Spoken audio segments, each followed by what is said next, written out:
Match Burundi-Cameroun, le ministre des Sports félicite les Lions et ignore Samuel Eto'o-Fils en saluant la victoire des Lions indomptables obtenue hier sur les Hirondelles du Burundi comptant pour les éliminatoires de la CAN 2023.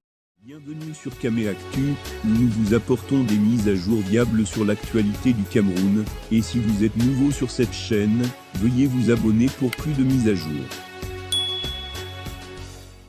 Le ministre des Sports et de l'Éducation physique Narcisse Mouelkombi n'a pas fait mention de l'accompagnement de la Fédération camerounaise de football. Le ministre des Sports et de l'Éducation physique, Narcisse Mouelkombi a réagi hier 9 juin 2022 sur la victoire des Lions indomptables contre les Hirondelles du Burundi obtenue dans le cadre des éliminatoires de la CAN Côte d'Ivoire 2023. Comme de nombreux internautes l'ont relevé, on observe que le Mincet n'a pas fait mention du président de la Fédération camerounaise de sport, FECAFOOT, Samuel Eto'o-Fils, qui ne lésine pas sur les moyens pour mettre à l'aise la sélection des Lions indomptables. Nos encouragements aux Lions indomptables, vainqueurs de la sélection nationale burundaise, ce jeudi 09 juin au Benjamin Kappa Stadium de Dar es Salaam en Tanzanie.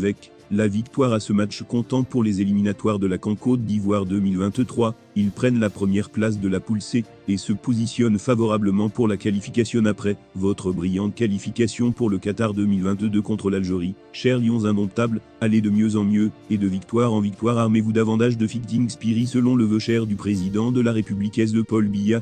Vive le Cameroun qui gagne, peut-on lire dans le message du Mincet posté sur sa page Facebook. Rappelons que les relations entre le président de la FECAFOOT Eto'o-Fils et le Mincet Narcisse Mouelkombi sont devenues tendues à l'époque du maintien, ou non d'Antonio Conceição, comme coach des Lions indomptables. On sait que le ministre des Sports était favorable à la reconduction du Portugais, et semblait avoir pris les devants.